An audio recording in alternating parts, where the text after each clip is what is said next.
Assalamualaikum warahmatullahi wabarakatuh. Hai, jumpa lagi dengan saya Khairun Nisaes. Video kemarin kita telah membahas apa sih itu farmasi, sejarah farmasi, hingga logo farmasi.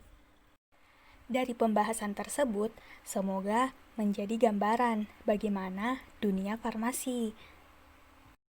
Sekarang kita akan membahas yang berkaitan dengan obat. Saat tubuh kita terserang penyakit, maka kita akan mencari cara agar bisa menghentikan penyakit tersebut.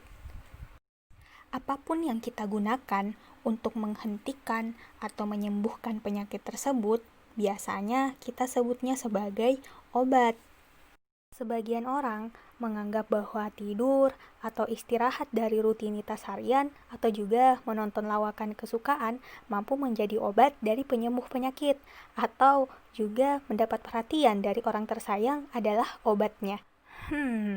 Apa iya semua itu bisa disebut sebagai obat? Lalu, apa sih pengertian obat itu?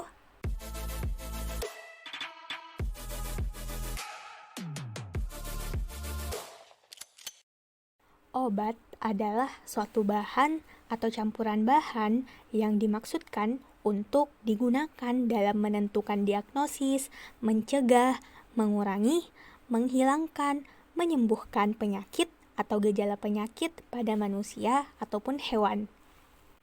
Jadi, segala bahan atau campuran bahan yang digunakan untuk dalam rangka diagnosis ataupun mencegah penyakit tersebut kita sebut sebagai obat.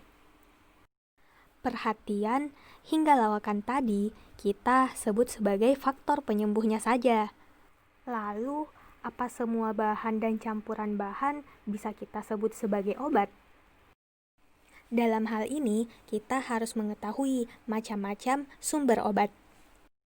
Pertama, sumber obat yang berasal dari tumbuhan atau biasa juga disebut sebagai flora atau nabati. Sebagai contoh ialah minyak jarak yang berasal dari biji tumbuhan jarak. Minyak ini biasa digunakan untuk menyehatkan kulit kepala dan rambut. Sumber yang kedua ialah yang berasal dari hewan atau fauna. Contohnya ialah minyak ikan yang berasal dari jenis ikan tertentu. Sumber yang ketiga ialah yang berasal dari mineral atau pertambangan. Sebagai contoh ialah parafin yang digunakan dalam pembuatan lilin yang bersumber dari hasil sulingan minyak bumi.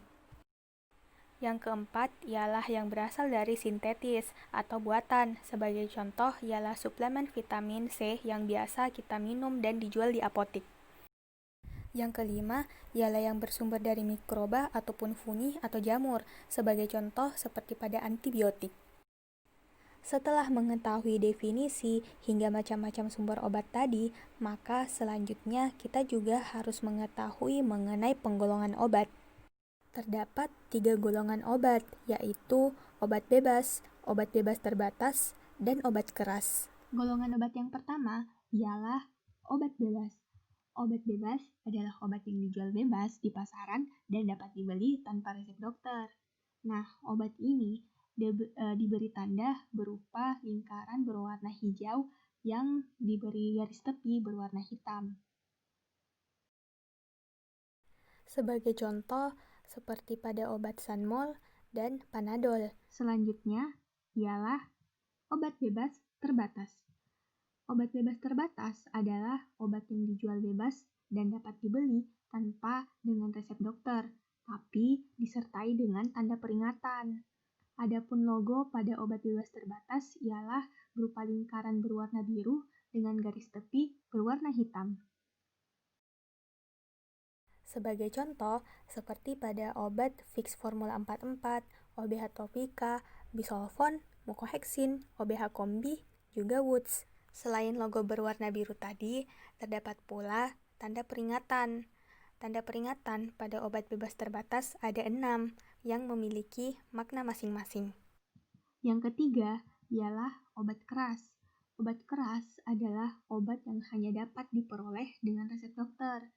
Obat ini diberi tanda dengan berupa lingkaran merah yang memiliki garis tepi berwarna hitam dan di dalamnya terdapat huruf K yang menyentuh garis tepi.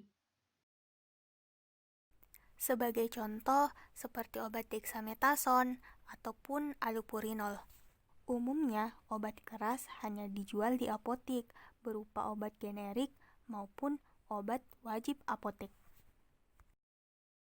Selain itu, terdapat pula golongan obat narkotika, di mana golongan obat ini biasa disebut sebagai golongan obat yang paling berbahaya, sebab dapat menyebabkan pengaruh bagi orang yang mengkonsumsinya, seperti mengurangi rasa sakit dan nyeri, menurunkan atau merubah tingkat kesadaran, mati rasa, serta menimbulkan efek ketergantungan. Nah, logo yang diberikan ialah seperti berupa tanda plus dengan berwarna merah dan diberi garis tepi juga berupa warna merah. Adapun logo pada golongan obat psikotropika, dia itu menggunakan logo pada obat keras, sebab golongan obat narkotika dan psikotropika itu berbeda. Ternyata banyak ya penggolongan dari obat-obat tersebut. Semoga penjelasan tadi dapat kita pahami semua. Eits, tunggu dulu. Ternyata sediaan farmasi tidak hanya obat loh. Sediaan farmasi juga meliputi bahan obat, obat tradisional, juga kosmetika. Jadi ternyata skincare yang biasa kita gunakan juga termasuk dalam sediaan farmasi loh. Selain itu, ternyata bentuk sediaan farmasi juga beragam loh. Mulai dari serbuk, kapsul, tablet, pil, hingga suppositoria, juga bentuk sediaan setengah padat seperti krim hingga gel. Bahkan cara penggunaannya pun berbeda-beda. Sebagai contoh ialah sediaan suppositoria, di mana pasien harus berbaring dalam kondisi miring, lalu kemudian memasukkan ujung suppositoria ke dalam anus atau rektal jika merupakan jenis suppositoria rektal. Bagaimana? Semoga dapat menambah wawasan kita semua ya. Wassalamualaikum warahmatullahi wabarakatuh.